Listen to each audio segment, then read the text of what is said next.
चलो मित्रों, હવે આપણે વાસ્તવિક સંખ્યાઓમાં આગળના લેક્ચરમાં આપણે વાસ્તવિક સંખ્યાઓ કોને કહેવાય, કેવી હોય એના વિશે આપણે માહિતી મેળવી. હવે આપણે સિલેબસમાં જઈશું અને સિલેબસને લગતી વાતો કરીશું. બરાબર? તો બધાએ ધ્યાન આપજો. દાખલા તરીકે હું તમને એવી વાત કરું કે 27 અને 4 નો ભાગાકાર કરો. 27 અને 4 આ બે સંખ્યાઓનો ભાગાકાર કરો. તો સ્વાભાવિક છે કે દરેક વિદ્યાર્થીને આવડતું જ હોય તો વિદ્યાર્થી શું કરશે કે 27 એટલે કે મોટી સંખ્યાને નાની સંખ્યા વડે ભાગીશું. તો શું કરશો તમે બધા કે મોટી સંખ્યાને નાની સંખ્યા વડે ભાગાકાર કરશો. બરાબર? તો શું થશે? 4 6 24 વધ્યા કેટલા? 3. બરાબર? હવે જો તમને પૂછવામાં આવે નંબર 1 નંબર 2 તમને એવું પૂછવામાં આવે કે 48 અને 3 નો ભાગાકાર કરો. કોનો? 48 અને 3 નો. તો તમે લોકો શું કરશો? મોટી સંખ્યાને નાની સંખ્યા વડે ભાગશો અને 3 વડે ભાગીશું. 3 એકા 3 વધ્યા કેટલા? 1. વળી હવે ભાગ ચાલશે નહીં, 8 ને નીચે ઉતારવા પડશે. 3 6 18 શેષ કેટલી? 0 0, કારણ કે 18 માંથી 18 બાદ થાય એટલે શું વધશે? 0 0. હજુ તમને બીજી રકમ આપીએ કે ભાઈ 78 ને 7 વડે ભાગાકાર કરો. 78 નો કેટલા વડે? 7 વડે. તો તમે લોકો શું કરશો? મોટી સંખ્યાને નાની સંખ્યા વડે ભાગશો. તો 78 ને 7 વડે ભાગશો. પેલો ભાગાકાર ચલાવો. 7 એકા 7, 7 માંથી 7 જાય તો 0. હવે ભાગ ચાલે નહીં તો ઉપરથી સંખ્યાને ઉતારો. ચલો 8 ને ઉતાર્યા.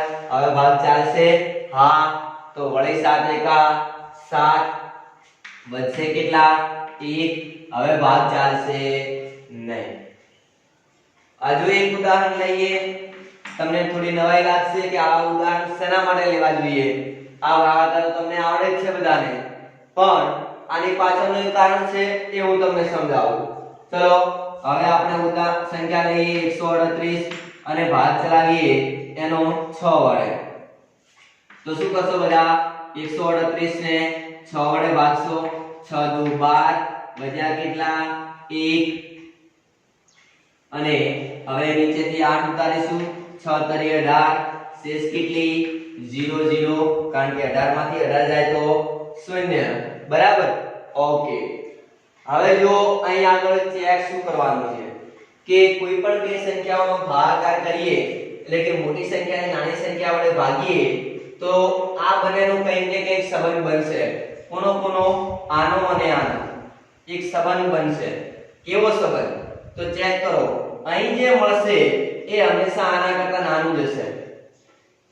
4 કરતા હંમેશા અહીં જે હોય એના કરતા નાનું જ હશે. 3 નાના છે. કાં તો એ 0 હશે પણ ઋણ સંખ્યા મળશે નહીં.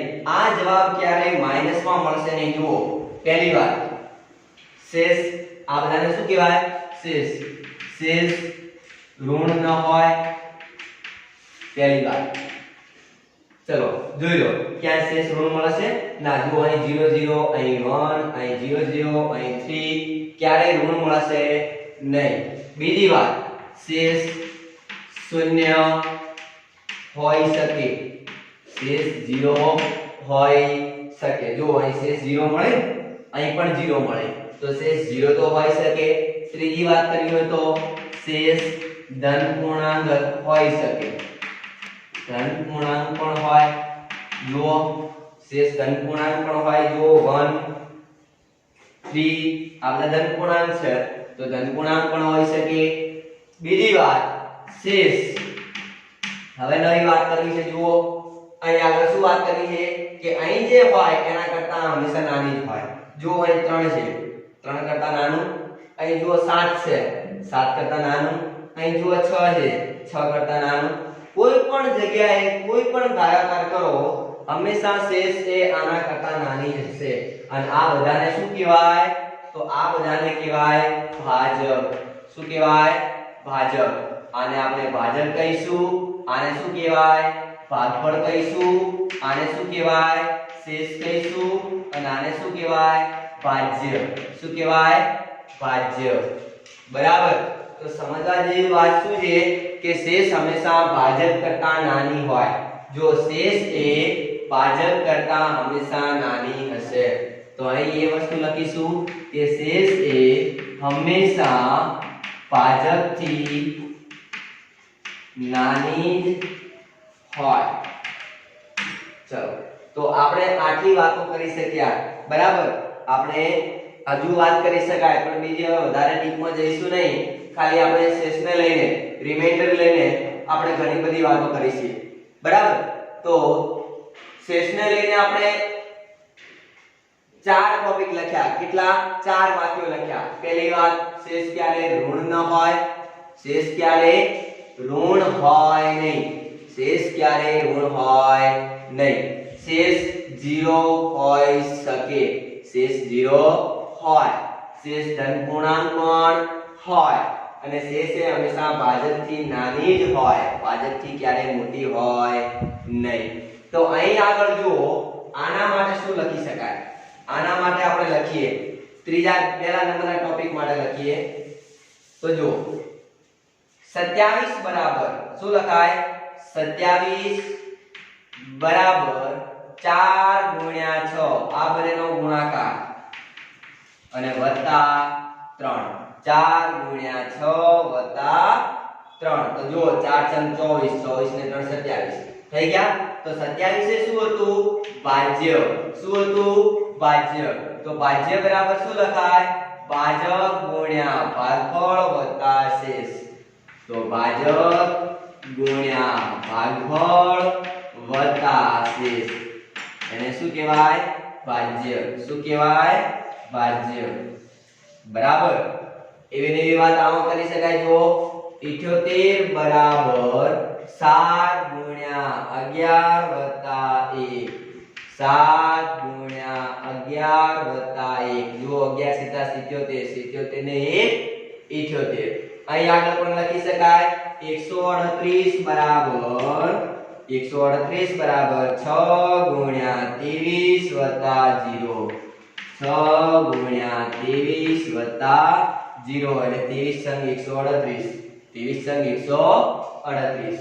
તો અહીં આગળ આપણે ચેક શું કરીશું એ તમારે જોવાનું રહેશે કે કોઈ પણ બે સંખ્યાઓનો ભાગાકાર કરીએ. કોઈ પણ સંખ્યા હોય અહીં આગળ ભાજ્ય આવશે. શું આવશે? ભાજ્ય.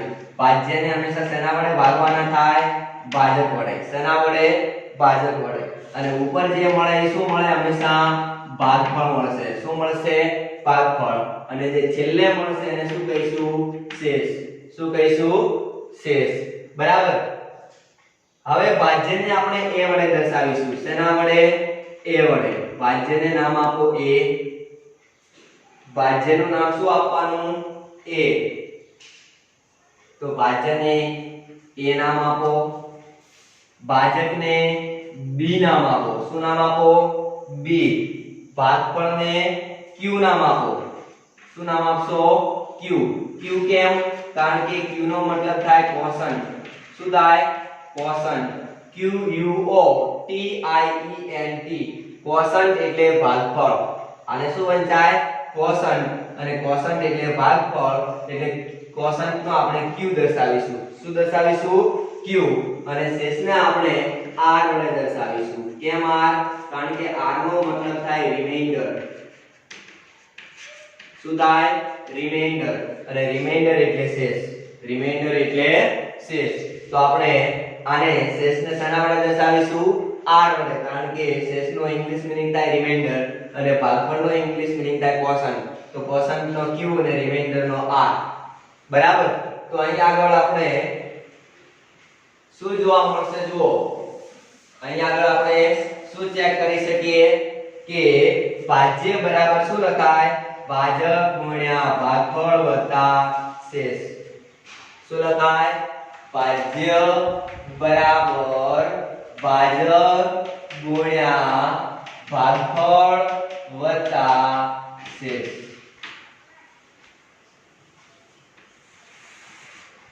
બરાબર. તો ભાજ્ય બરાબર ભાજક, ભાજ્ય બરાબર ભાજક ગુણ્યા ભાગફળ વત્તા શેષ. એટલે કે આના બરાબર આ બંનેનો ગુણાકાર કરવાનો અને એમાં શેષ જે આવે એ ઉમેરી દેવાનું, એટલે આ મળી જાય. શું મળી જાય? અંદર જે બેઠું હોય એ મળી જાય. ચલો ભાજ્યને કયા સિમ્બોલથી દર્શાવવાનો છે? a. તો ભાજ્યની જગ્યાએ શું મૂકશો? a. ભાજકને કયા સિમ્બોલથી દર્શાવીશું? b. તો ભાજકની જગ્યાએ શું મૂકશો? b. ભાગફળને કયા સિમ્બોલથી દર્શાવીશું? q. તો ભાગફળની જગ્યાએ શું મૂકશો? q વત્તા શેષની જગ્યાએ શું મૂકીશું સિમ્બોલ? r. કારણ કે એનો મીનિંગ શું થાય? રિમાઇન્ડર. તો તમને શું મળ્યું? જુઓ, a બરાબર b ગુણ્યા q એટલે bq, b ગુણ્યા q એટલે bq વત્તા r.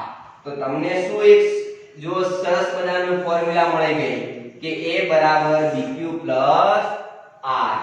a બરાબર bq પ્લસ r. જો હવે r ની વિશેષતાઓ જોઈએ. r એટલે રિમાઇન્ડર, રિમાઇન્ડરની વિશેષતાઓ જોઈએ. તો રિમાઇન્ડર એટલે કે શેષ હંમેશા ભાજકથી નાની હોય. શેષ એ કોનાથી નાની હોય? ભાજકથી નાની હોય. અને ભાજક એટલે કોણ? b. તો શેષ એ કોનાથી નાની હોય? ભાજકથી નાની હોય. તો શેષ a એટલે કે r a ભાજક એટલે b, b થી નાના હોય. આને લેસ ધેન વંચાય, r લેસ ધેન b એટલે કે r એ b કરતા નાના હોય. બીજી વાત, r ક્યારે ઋણ ના હોય, r ક્યારે ઋણ ના હોય. અને r એ શૂન્ય પણ હોય અને ધન પૂર્ણાંક પણ હોય. તો અહીં આવું લખાય, r એ શૂન્ય પણ હોય અને ધન પૂર્ણાંક પણ હોય. તો જ્યાં 0 less than or equal to r less than b. આ મારે તમને વ્યવસ્થિત સમજાવવું પડશે, કારણ કે આ તમને ડાયરેક્ટલી આવડશે નહીં. ચલો, તો અહીંયા આગળ શું થયું કે a બરાબર b ગુણ્યા q વત્તા r. ભાજ્ય બરાબર ભાજક ગુણ્યા ભાગફળ વત્તા શેષ. તો ભાજ્ય એટલે કે a બરાબર b * q વત્તા r. જ્યાં r ઋણ ન હોય, r શૂન્ય હોઈ શકે, r ધન પૂર્ણાંક પણ હોય અને r હંમેશા b થી નાના હોય એટલે કે ભાજકથી નાના હોય. તો આ ચારેય વસ્તુને કમ્બાઈન માં લખવી હોય તો આવી રીતે લખી શકાય, 0 less than or equal to r less than b. આનો મતલબ શું થાય કે r એ શૂન્ય હોઈ શકે, શૂન્યથી મોટા હોઈ શકે, પણ b થી નાના હશે. બરાબર. આ ચારેય વાતોને આપણે ગણિતની ભાષામાં આવી રીતે લખી શકીએ. હવે આવી રીતે કઈ રીતે લખી શકીએ તો એ પણ હું તમને સમજાવું, એની આપણે વાત કરી લઈએ. જો થોડી બધી વાતો નોટ કરવાની રહેશે અને બધી નોટ કરતા રહેજો, નહીં તો જલ્દી ખબર પડશે નહીં. ચલો, જો આવું હોય x greater than or equal to, ખાલી greater than 0 લખીએ, x greater than 0, x greater than 0. તો આનો મતલબ શું થાય? જે સાઈડ બે પાંખિયા હોય આને greater than વંચાય, આને શું વંચાય? greater than.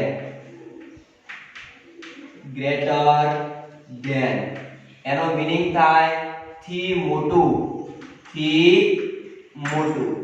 અને આને વંચાય less than. એનો મીનિંગ થાય થી નાનું. આ મીનિંગ ને પકડી રાખજો એટલે તકલીફ નહીં થાય તમને.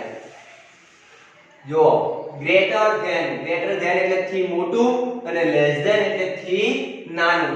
જે સાઈડ બે પાંખિયા હોય એને less than વંચાય. બરાબર. આ સાઈડ બે પાંખિયા હોય તો એને less than વંચાય અને એક પાંખિયું હોય તો એને greater than વંચાય. જુઓ અહીં આગળ x greater than 0. બરાબર. x greater than 0. જે સાઈડ બે પાંખિયા હશે એ મોટા.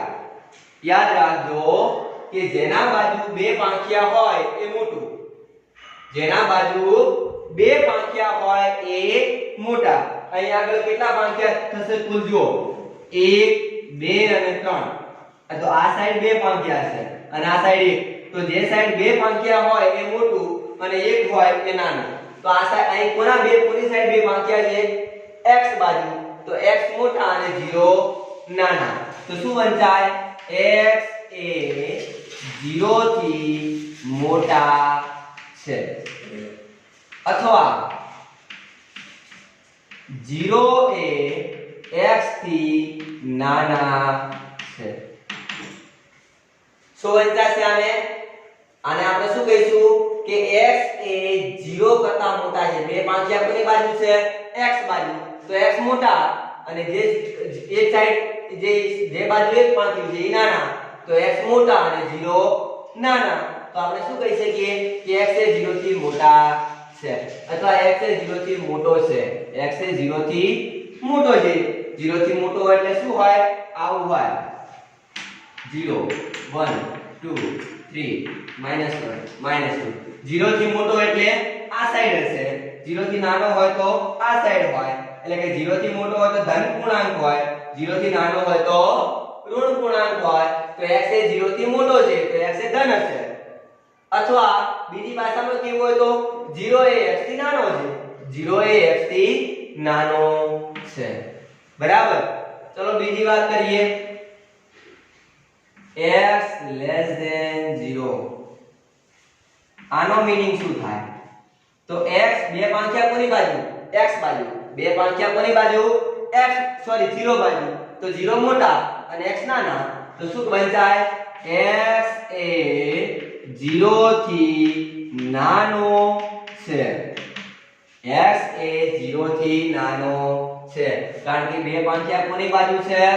0 બાજુ. તો 0 મોટો અથવા 0 એ x થી મોટો છે.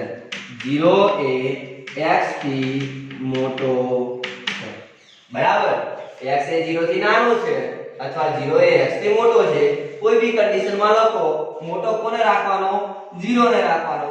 જે સાઈડ બે પાંખિયા હોય આ બે પાંખિયા જે સાઈડ હોય એને મોટો રાખવાનો અને સિંગલ બાજુ હોય એને નાનો રાખવાનો. તો અહીં શું વંચાય? x એ 0 થી નાનો છે. x એ 0 થી નાનો છે એનો મીનિંગ એવો થયો કે 0 મોટો છે. 0 મોટો છે. તો x એ 0 થી નાનો હોય તો આ સાઈડ હોય. 0 થી નાનો હોય તો આ સાઈડ હોય. 0 થી મોટો હોય તો આ સાઈડ હોય. એટલે આવી વાત થાય કે 0 થી મોટો હોય તો આ સાઈડ હોય કે આ 0 થી મોટો. બરાબર. 0 થી નાનો હોય તો આ સાઈડ હોય કે આ સાઈડ 0 થી નાનો અને 0 હોય તો વચ્ચે હોય. બરાબર. તો આ x બરાબર 0, આ x greater than 0 અને આ x less than 0. તો સંખ્યા રેખાનું 3 ભાગમાં વર્ગીકરણ થાય. કેટલા ભાગમાં? 3 ભાગમાં. આ ભાગ x greater than 0, આ ભાગ x less than 0 અને આ ભાગ x બરાબર 0. એટલે કે આ ભાગ 0 થી મોટો, આ ભાગ 0 થી નાનો અને આ ભાગ એક્ઝેક્ટલી 0. 0 થી મોટો એટલે આ સાઈડ x ધન કહેવાય, આ સાઈડ x ઋણ કહેવાય અને આ સાઈડ વચ્ચે x 0 કહેવાય. તો આ સાઈડ x ધન છે, આ સાઈડ x ઋણ છે અને વચ્ચે x 0 છે. એટલે કે આ સાઈડ x એ 0 થી મોટો છે, આ સાઈડ x 0 થી નાનો છે અને વચ્ચે x 0 છે. ત્રીજું લખવું હોય તો આવું લખીએ x greater than or equal to 0. આનો મીનિંગ શું થાય? તો x એ બે શક્યતાઓ છે. કાં તો બરાબર 0 હશે, આ ડબલ પાંખિયા થયા ને. હવે આનો મીનિંગ શું થાય? કાં તો બરાબર હશે કાં તો મોટો હશે. તો અહીં કોણ મોટું છે? x. કોણ મોટા છે? x. તો આવું લખાય x greater than 0 અથવા x બરાબર 0. આનો મીનિંગ શું થાય? જો ડબલ પાંખિયા છે તો આનો મીનિંગ બરાબર થાય. એક ઓપ્શન કયો? બરાબર. x બરાબર 0. બીજો ઓપ્શન કયો? x greater than 0. આવું થશે. જુઓ આ સાઈડ ડબલ પાંખિયા હોય, આવી રીતે ડબલ પાંખિયા હોય તેનો મીનિંગ શું થયો કે એક આ બરાબર દર્શાવે છે અને આ લઈ લઈએ તો greater than દર્શાવે છે. બરાબર કે less than દર્શાવે છે. તો તો અહીં આગળ જુઓ આને હું લઈ લઉં તો શું થયું x > 0 અને આ ન હોય તો શું થાય આ મૂકી દો બરાબર 0 બરાબર તો શું થાય બરાબર 0 તો અહીં બે શક્યતાઓ છે ડબલ પાંખિયા હોય તો શું કેટલી શક્યતાઓ બે કે x બે પાંખિયા કોની બાજુ x બાજુ એટલે x મોટો કોનાથી 0 થી તો x એ 0 થી મોટો હશે અથવા બીજી શક્યતા x શું હશે 0 હશે x એ શું હશે 0 હશે તો હવે આપણે પહેલાનું વિશ્લેષણ કરીએ કોનું જેની આપણે રાહ જોઈને બેઠા હતા કોની રાહ જોઈને બેઠા હતા આની નંબર 4 લઈ લઈએ 0 less than r less than b આને શું કહેવાય 0 less than or equal to less than or equal to less than એટલે થી નાનું or એટલે અથવા અને equal to એટલે બરાબર તો less than or equal to નો મીનિંગ શું થાય less than or equal to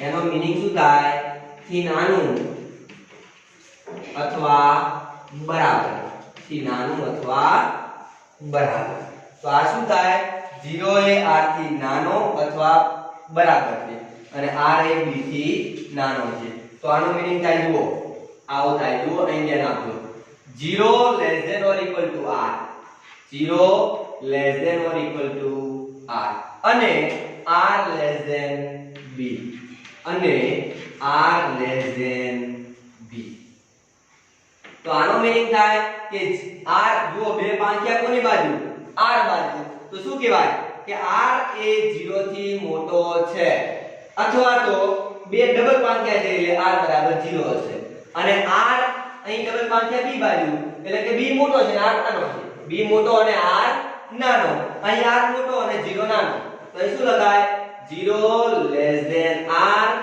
અથવા 0 less than r અથવા 0 બરાબર r એટલે કે 0 બરાબર r એટલે r બરાબર 0 r બરાબર 0 અને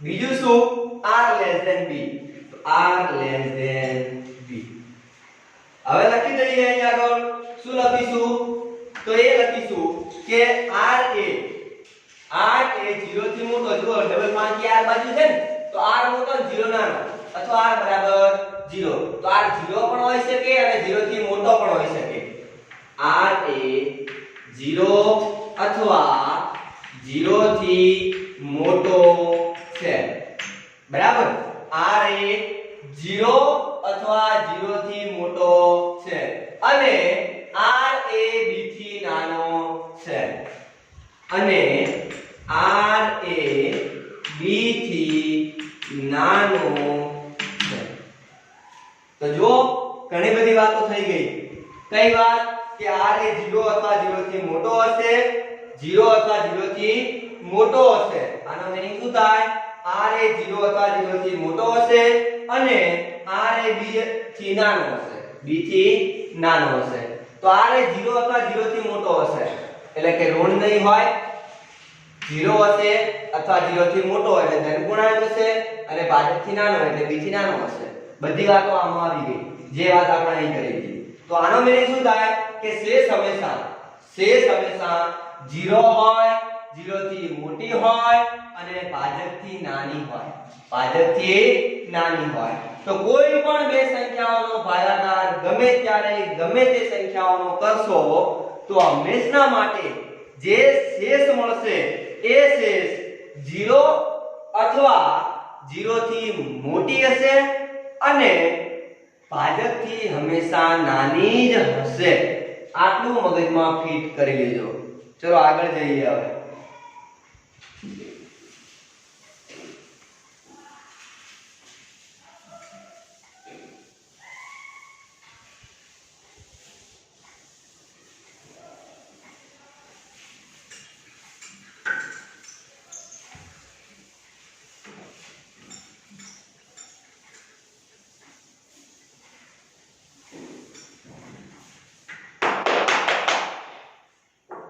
ચલો આગળ આપણે એ વાત કરીશું કે હવે હું કોઈ બી એક સંખ્યા લઈ લઉં 2070 લઈએ અને આપણે બીજા લઈ લઈએ 9 2070 અને 9 આ બે સંખ્યાઓનો ભાગાકાર કરવો છે તો આપણે શું કરીશું 2070 ભાગ્યા 9 9 દુ 18 શેષ કેટલી વધી 2 ઉપરથી એક સંખ્યા ઉતારો 7 તો 9 તરી 27 કેટલા વધ્યા 0 હવે એક સંખ્યા ઉતારો ભાગ ચાલશે નહીં તો એક સંખ્યા કઈ 0 સંખ્યા ઉતારવા છતાંય ભાગ ચાલતો નથી તો ઉપર શું મળશે 0 બરાબર ઓકે તો 230 મળ્યા તો આપણને જુઓ શેષ કેટલી મળે 0 મળે કેટલી મળે 0 એ આનાથી નાની જ છે બરાબર તો આના બરાબર શું લખાય 2070 બરાબર 2070 બરાબર 9 ગુણ્યા 230 0 આ બંનેનો ગુણાકાર અને એમાં આ એડ કરી દેવું તો 9 ગુણ્યા 230 0 0 તો આને શું કહેવાય ભાજ્ય બરાબર ભાજક આને ભાજક કહેવાય ગુણ્યા આને ભાગફળ કહેવાય અને આ જે મળ્યું એને શેષ કહેવાય શું કહેવાય શેષ બરાબર તો ભાજ્ય બરાબર ભાજક ભાજ્ય બરાબર ભાજક ગુણ્યા ભાગફળ વત્તા શેષ બરાબર તો ભાજ્યને આપણે a વડે દર્શાવીશું ભાજકને આપણે b વડે દર્શાવીશું આને આપણે q વડે દર્શાવીશું અને આને આપણે r વડે દર્શાવીશું તો શું લખી શકીએ આપણે a બરાબર bq r a બરાબર bq r જ્યાં a બરાબર કેટલા તો a બરાબર 2070 b બરાબર કેટલા b બરાબર 9 q બરાબર કેટલા તો q બરાબર 230 અને r બરાબર કેટલા 0 તો આની અંદર a ની જગ્યાએ 2070 b ની જગ્યાએ 9 q ની જગ્યાએ 230 ને r ની જગ્યાએ 0 r ની જગ્યાએ કેટલા 0 બરાબર તો કોઈ પણ સંખ્યા હોય કોઈ પણ બે સંખ્યાઓનો ભાગાકાર કરો તો એ સંખ્યાને હંમેશા a બરાબર bq r ના સ્વરૂપે લખી શકાય અને લખી જ શકાય બરાબર અને એ સંખ્યાઓનું આવું સ્વરૂપ લાવી શકાય હું તમને સમજાવું એક બીજું ઉદાહરણ નીચેની સંખ્યાઓને a બરાબર bq r સ્વરૂપે દર્શાવો નીચેની સંખ્યાઓને a બરાબર bq r સ્વરૂપે દર્શાવો નીચેની સંખ્યાઓને a બરાબર bq r સ્વરૂપે દર્શાવો a એટલે ભાજ્ય બરાબર ભાજક ગુણ્યા ભાગફળ વત્તા શેષ સ્વરૂપે દર્શાવો બરાબર હવે આ સાથે કન્ડિશન રહેશે કે જ્યાં શેષ એ r એ 0 અથવા 0 થી મોટા હશે અને b થી નાના હશે એટલે મીનિંગ એવો થાય કે શેષ એ હંમેશા 0 અથવા 0 થી મોટી હશે એટલે કે શેષ 0 પણ હોય 0 થી મોટી પણ હોય અને ભાજક થી હંમેશા નાની જ હોય આનો મીનિંગ એવો થાય છે તો નીચેની સંખ્યાઓને a બરાબર bq r ના સ્વરૂપે દર્શાવો હું એક સંખ્યા લઈ લઉં અને એને મારે a બરાબર bq r ના સ્વરૂપે દર્શાવવી છે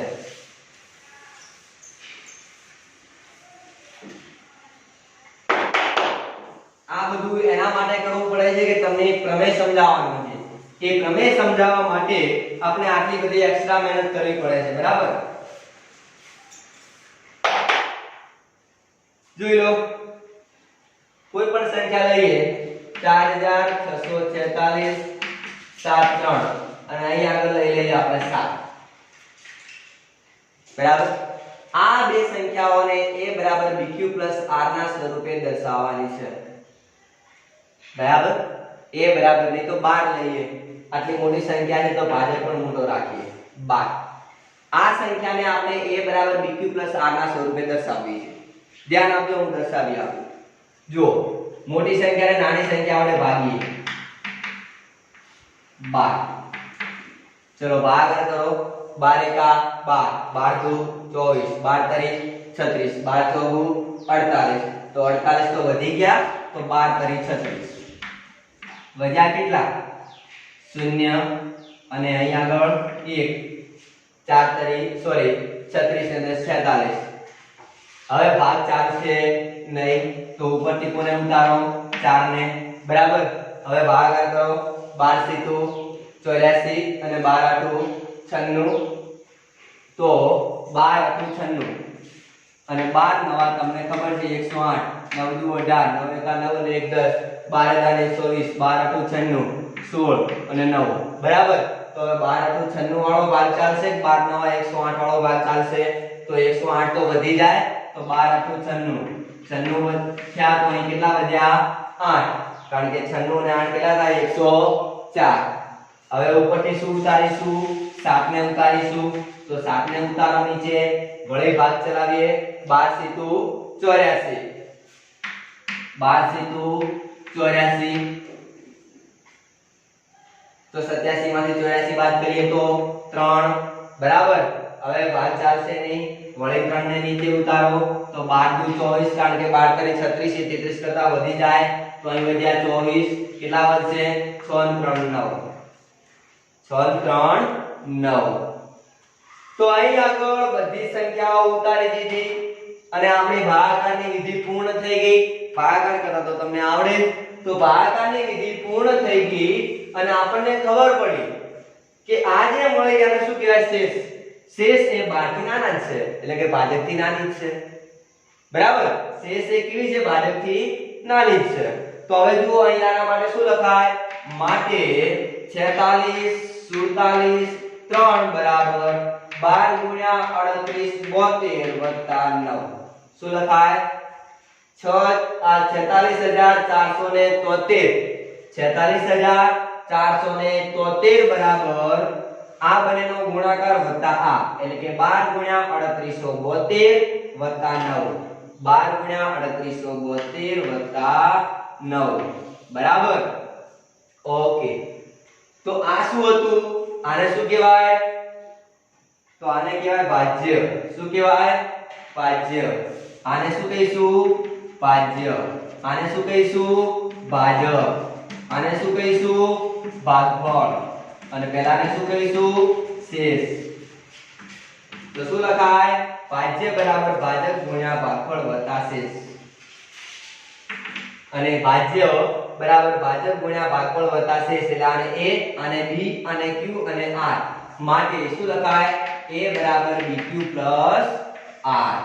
અને હવે લખી દો જ્યાં a બરાબર કેટલા 46473 b બરાબર કેટલા 12 q બરાબર કેટલા 3872 અને r બરાબર કેટલા 9 થઈ ગયું તો કોઈ પણ સંખ્યાને આપણે કોઈ પણ બે સંખ્યાઓનો ભાગાકાર કરવો હોય તો એ સંખ્યાને કાયમના માટે a બરાબર bq r ના સ્વરૂપે દર્શાવી શકાય અને દર્શાવી શકાય બરાબર હવે આવા તમે 1000 ઉદાહરણ લઈને તમે જાતે ગણી શકો છો હવે વર્ણન કરવું હોય તો શું કરી શકાય કે અહીં આપેલા બે ધન પૂર્ણાંકો આ તો ધન પૂર્ણાંક જ છે ને તો અહીં આપેલા બે ધન પૂર્ણાંકો માટે બીજા બે પૂર્ણાંકો મળ્યા કયા 3872 અને 9 કે જેથી આપણે a બરાબર bq r લખી શક્યા તો આપણે શું લખીશું આપેલ ધન પૂર્ણાંકો કયા કયા 46473 અને 12 માટે અનન્ય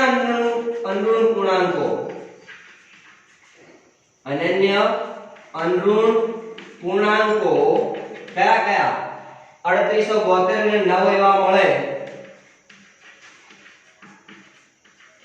એવા મળ્યા કે જેથી a બરાબર bq r લખી શકાય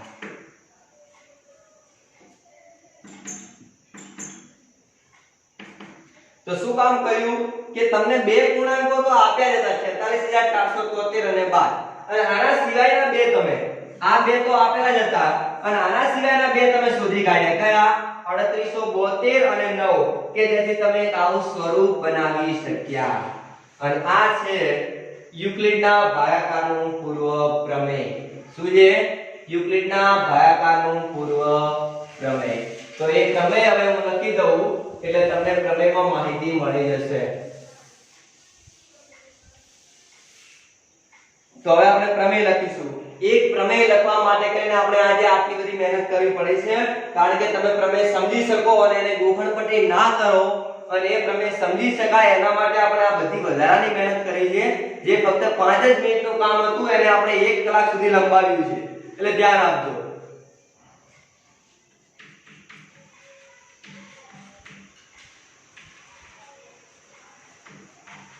યુક્લિડનું ભાગાકારનું પૂર્વ પ્રમેય. એનો પક્ષ છે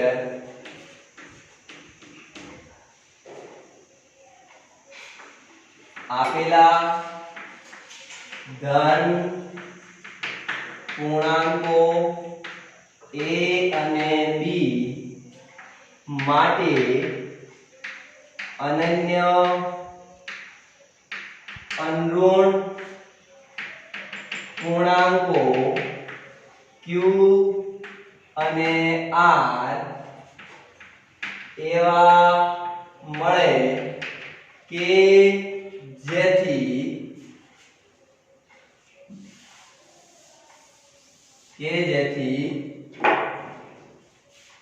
a બરાબર bq plus r લખી શકાય, જ્યાં 0 less than r less than b.